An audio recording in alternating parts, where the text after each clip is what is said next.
The next time the Liberals want to use tanks on anti-Trudeau protesters, they're going to have to consider the weather, because the Liberals want a net zero military, and they're blowing all kinds of money on consultants to do it.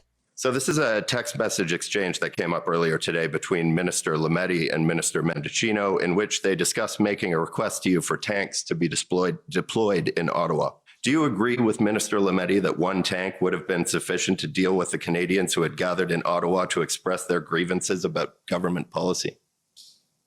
2 points. First, I believe Minister Lametti has mentioned that that was made in jest.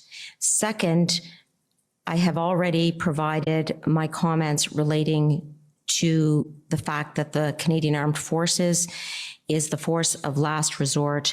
Therefore, we were not considering deploying tanks in any number. Do you think this is a joke? I take no part of my role as Minister of National Defense as something unjust. Obviously, I am very concerned and was very concerned not only about the situation in Canada, but about the global strategic situation that we all find ourselves in. And so I am very concerned to make sure that we are making decisions with full information. And I know that's the case with Minister Lametti, as well as the other colleagues around the table.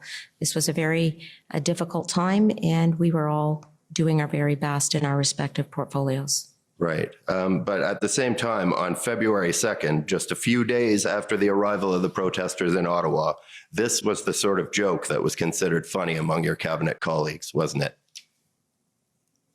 I was actually not in Canada at the time. I was in Europe, as previously indicated, trying to launch Canada's response to a potential further invasion of Ukraine by Russia.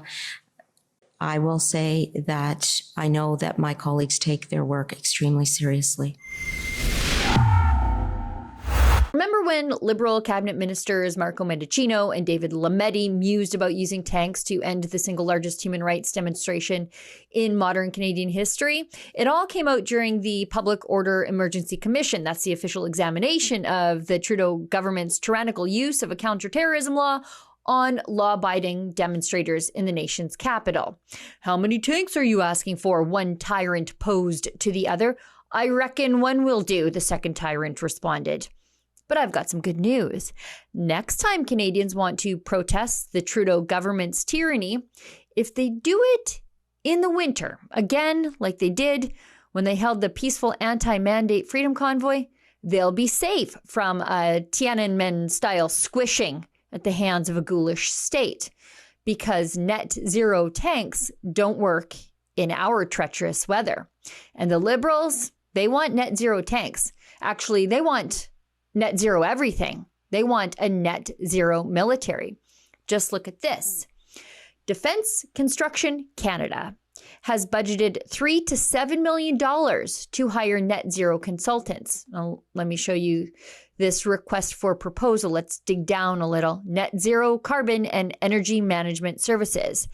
The objective of this RFP is to select 2 consultants who will be placed on a SL, that's source list, managed by DCC, that's Defense Construction Canada, to provide services as and when required to a total maximum estimated value of $3 million for a period of 2 years from the date of the establishment of the source list.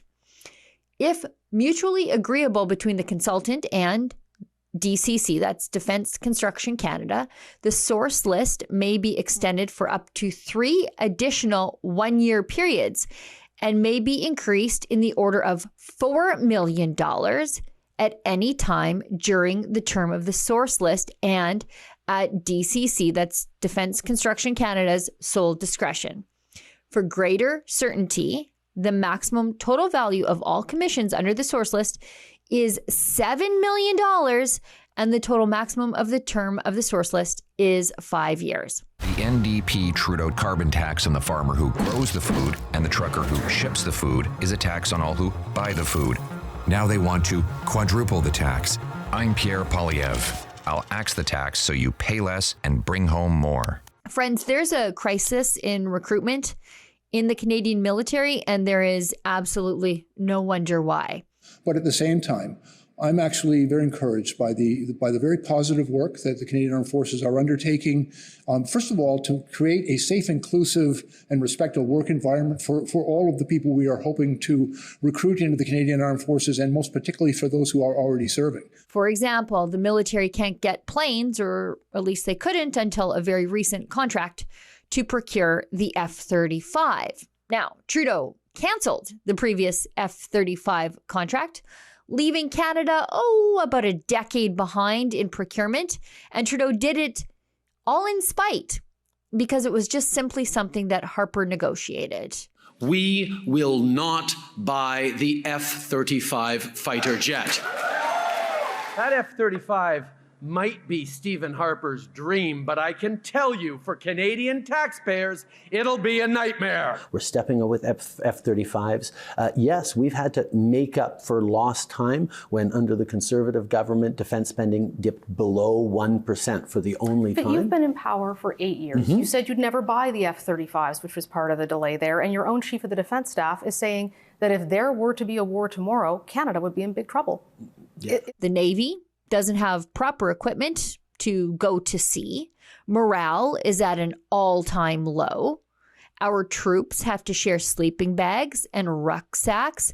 They're buying their own helmets and flak jackets, while simultaneously the Canadian government is sending military money to Ukraine to equip their military appropriately for winter. Canada will be announcing that we are providing an additional $25 million in winter clothing and equipment for the Ukrainian Armed Forces, new uniforms for some of their women soldiers, as well as over 2,000 rounds of 155 millimeter ammunition and 277 air bombs that the Ukrainians have told us that they need in their fight. By the way, speaking of Ukraine, we can't even find the air defense system the government promised to send to Ukraine, but sure, we have millions and millions of dollars for net zero consultants from the military budget. I think we have bigger fish to fry, don't you? Oh, but we can't fry fish because won't somebody think of the emissions? For Rebel News, I'm Sheila Gunn-Reid. Stories like this just outline the absurdity of the green agenda. If you'd like to sign our petition calling for an end of this great green reset of all the institutions of our lives, please go to nogreenreset.com.